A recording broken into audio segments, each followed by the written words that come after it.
ಮಸೀದಿಯ loud speaker ಅನ್ನು ಕಿತ್ತು ಹಾಕಿರುವ ಘಟನೆ ಥಾಣೆ ನಗರದ ಮುಮ್ರಾದಲ್ಲಿ ನಡೆದಿದೆ. ಉನ್ನತ ಮಟ್ಟದ ಮುಸ್ಲಿಂ ವಿದ್ವಾಂಸರ ನಿಯೋಗ ಥಾಣೆ ಪೊಲೀಸ್ ಕಮಿಷನರ್ ಇವರನ್ನ ಭೇಟಿಯಾಗಿದೆ ಮತ್ತು ತಮ್ಮ ಪ್ರತಿಭಟನೆಯನ್ನ ವ್ಯಕ್ತಪಡಿಸಿದೆ.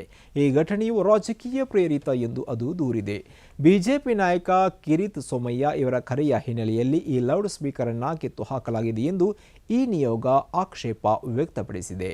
ನಿಯೋಗದಲ್ಲಿ ಸ್ಥಳೀಯ ಶಾಸಕ ಜಿತೇಂದ್ರ ಅವಧ್, ಅಲ್ಪಸಂಖ್ಯಾತ ಆಯೋಗದ ಮಾಜಿ ಸದಸ್ಯ ಸೈಯದ್ ಅಲಿ ಅಶ್ರಫ್, ಶರದ್ ಪವಾರ್ ಬಣದ ಶಮೀಂ ಖಾನ್, ಮೈನಾರಿಟಿ ವಿಭಾಗದ ಅಧ್ಯಕ್ಷ ಮುಫ್ತಿ ಅಶ್ರಫ್ ಮತ್ತು ಇತರರು ಭಾಗಿಯಾಗಿದ್ದರು. ನಿಯೋಗದ ಆಕ್ಷೇಪವನ್ನು ಆಲಿಸಿದ ಪೊಲೀಸ್ ಕಮಿಷನ್ ಅವರು ಈ ಬಗ್ಗೆ ಕ್ರಮ ಕೈಗೊಳ್ಳುವುದಾಗಿ ಹೇಳಿದ್ದಾರೆ. ಇದೇ ವೇಳೆ ಆಯ್ದ ವಿಷಯಗಳಲ್ಲಿ ಮಾತ್ರ ಕ್ರಮ ಕೈಗೊಳ್ಳುವುದರ ವಿರುದ್ಧ ಶಾಸಕ ಅವಧ್ ಎಚ್ಚರಿಕೆ ನೀಡಿದ್ದಾರೆ. ಒಂದು ವೇಳೆ ಮಸೀದಿ ಸ್ಪೀಕರ್ ಅನ್ನು ನೀವು ನಿಷೇಧಿಸುವುದಾದರೆ ಭಜನೆ ಮತ್ತು ಗಣಪತಿ ಹಬ್ಬದ ಆಚರಣೆಯನ್ನು ಕೂಡ ನಿಷೇಧಿಸಬೇಕು. ಒಂದನ್ನು ನಿಷೇಧಿಸಿ ಇನ್ನೊಂದನ್ನು ಒಪ್ಪಿಕೊಳ್ಳುವುದು ಕಾನೂನು ಪ್ರಕಾರ ತಪ್ಪು ಎಂದು ಅವರು ಎಚ್ಚರಿಸಿದ್ದಾರೆ.